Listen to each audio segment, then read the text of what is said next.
Welcome to the EverFi Financial Literacy course. Our unique learning course is an individualized experience, so every user will have their own username and password. Once students log in, they'll see the 10 learning modules. Instructors have the flexibility to assign these 30 to 45-minute modules in any order they want, with the ultimate goal being completion of the entire course.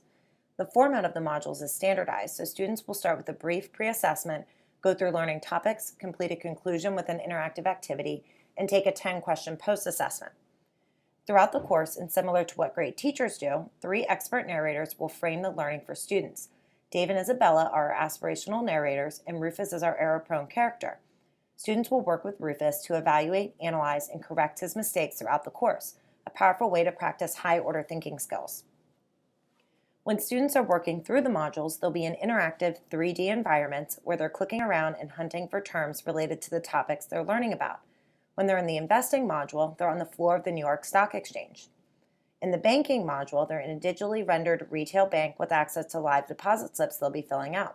Students must be engaged in the learning environment at all times to progress and thus be active learners. The EverFi course has built-in adaptive pathing that allows learning to be differentiated for students based on their individual level.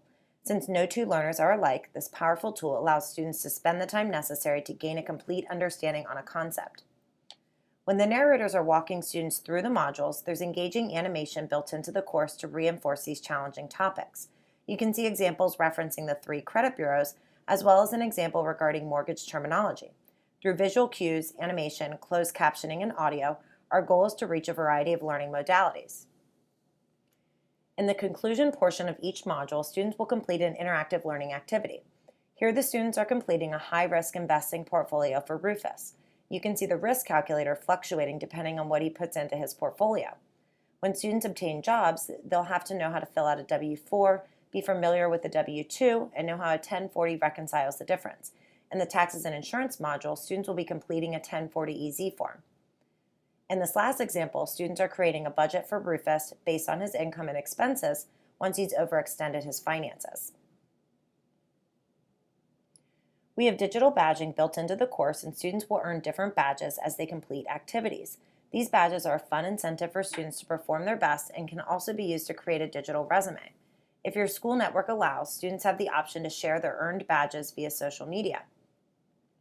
At the end of each learning module, there's a 10-question post-assessment.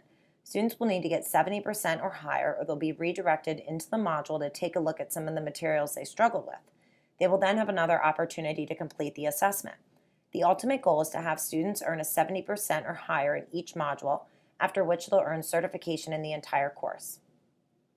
In addition to the 10 learning modules, we also have the optional EverFi Life game. The game is an additional hour and does not count towards certification. The game is divided into 3 levels, high school, college, and post-college, and is similar to the virtual game of life.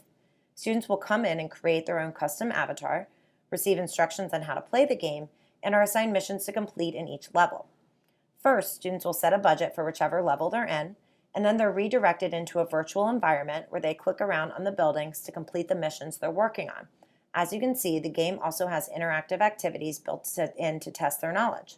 In real life, individuals will face hundreds of real-time scenarios in which they have to adjust their budget, and the simulation creates a realistic environment. We have the iPhone that pops up with some unforeseen events the students need to factor into their budget.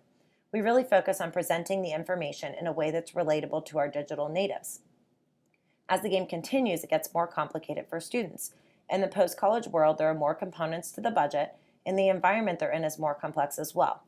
Ultimately, the game is a great tool to utilize because it takes the concepts the students have mastered in the learning modules and allows them to apply these critical skills to a real-life gaming situation. Oftentimes, teachers use the game as a hook before students start the modules to show them what they do or do not know. Now that you've seen a video demonstration of the course, we hope you're beginning to brainstorm ways to incorporate this into your existing curriculum. We want as many students as possible to have access and earn their certification.